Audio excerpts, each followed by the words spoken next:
This is the manual changeover. I think it is off position. The generator is running without load. Okay.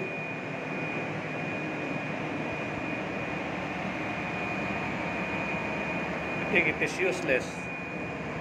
This is the cutout from ministry. Still no power because the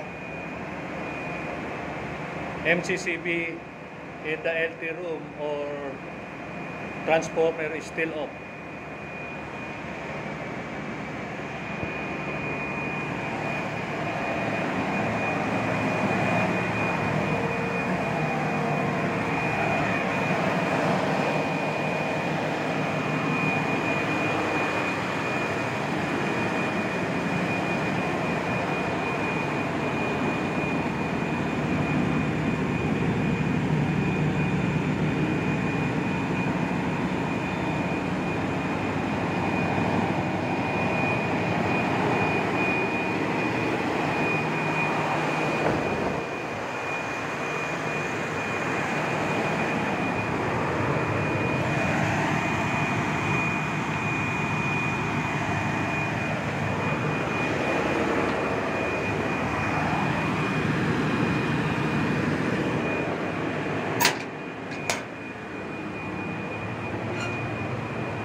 This is the main.